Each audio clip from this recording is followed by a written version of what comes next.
On that note, let's hop across to Manisha. She's here to tell us what's going on in the commodities market. Manisha, take it away. Well, taking cue from what you were just talking, Nigel, I'm talking about silver, by the way, because we're just $0.50 away from all-time highs yet again. So 54.5 is an all-time high, and we seem to be trading around that $54 ounce mark right now.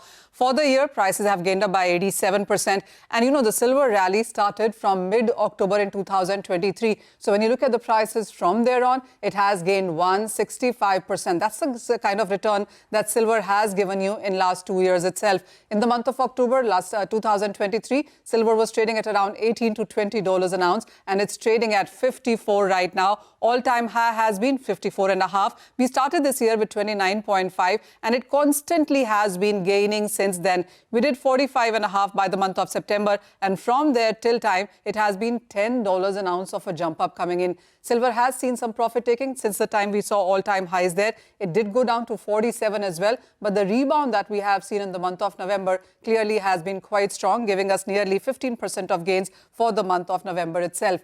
Well, 85% probability of a Fed rate cut in the month of December is something that has been supportive. And then the street is counting in that you might perhaps be looking at 3 more Fed rate cuts by the end of 2026. And that is the whole of next year is also supportive for prices.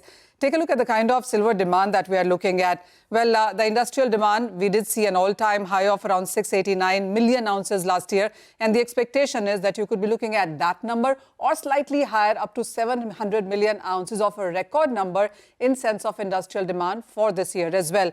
Within the industrial demand, it is the solar panels which really are giving us a very, very strong numbers coming in there. And that is what you should be looking at, because 2020, the solar panel demand was at around 94 million ounces. Last year was 243 million ounces, with an anticipation that way the industries are going towards solar panels, not just India, but various other global markets as well. You could be looking at some more support continuing there.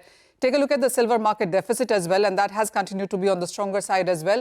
This is going to be a 5th straight year that you're looking at a deficit in silver space, and that has been supportive. And then, of course, we're looking at strong physical, ETF, institutional buying. All of that has been very, very supportive. A lot of people bought physical silver in India, and that has led to a lot of premium coming in for the markets as well. Well, where is silver headed going forward from here? Macquarie, for one, is the most bearish of the lot. They expect that silver could be looking at an average of $35 an ounce of a price in this year. Everybody else is into 40s and then in 50s as well. World Bank, Citi, Deutsche Bank believe that $41 to $45 of an average price is what you could be looking at in case of silver. Target prices for silver on the higher side could be as high as 65. There have been targets of 70, 75 as well. But most bullish clearly seem to be Bank of America and Goldman Sachs. We're giving up $65 an ounce of higher side targets. So while we are very, very close to all-time highs for silver right now, the expectation is that you could be looking at this outperformance continuing in next year, and much higher highs is what you could perhaps look at.